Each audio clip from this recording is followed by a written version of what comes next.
Delegates and guests, please welcome David Goldberg, President-Elect of the California Teacher Association.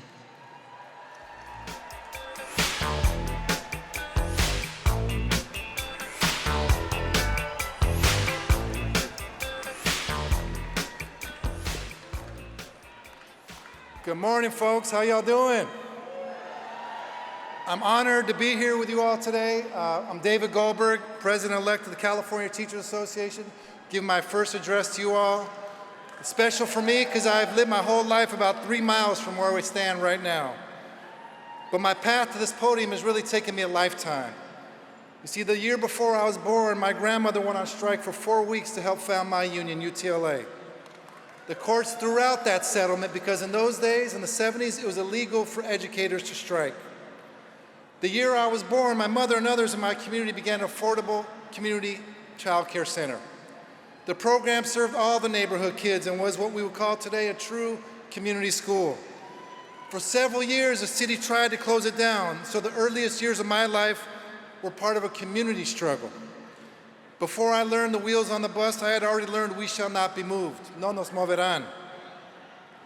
From my mother and grandmother, I learned the incredible power when we are connected to each other, accountable to each other, and willing to put it all on the line. I also learned that when we fight, we can win, and that the struggle for public education is one of the most unifying issues of our time. The theme of this year's convention, Don't Agonize, Organize, resonates with me deeply. I became a teacher to serve students. They're at the center of everything we do. But I began teaching in 1997 when Pete Wilson was governor.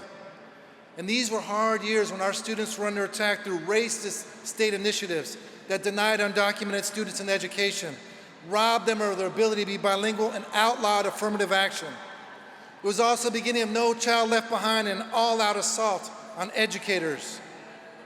Decades of disinvestment, top-down decisions, and layoffs just left us thinking about survival. But it was in those moments that we came together as educators, as Democrats, as Californians. We figured out how to fight back. We organized.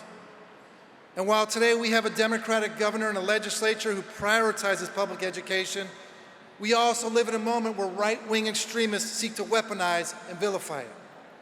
They're talking about banning books all across this nation and saying they want to protect students.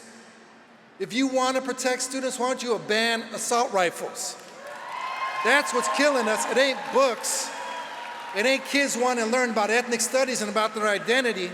It isn't when you attack LGBTQIA students, deny students their ability to know their history, try to take over school boards around the country. That's just as dangerous and just as insidious as what Pete Wilson was doing 26 years ago. That's why at CTA we don't agonize, we organize.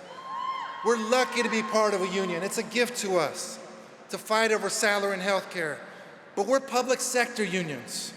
And that means we're able to fight around much more as well. And that's why our members in LA, Oakland, Richmond, Jurupa, San Diego, and locals across the state have won historic contracts by bargaining not just for salary and benefits, but for the common good. Fighting for community schools that put democratic decision-making at the center, racial justice at the center, and the needs of our students at the center of our work. We need community schools, not more of this privatization. Winning the schools, communities, and state we all deserve will take all of us working together. And we in CTA, we take seriously our role in standing side by side with you all and the Democratic Party to make that happen. Thank you for being here. I appreciate you. Onward and upward in the struggle. Thank you.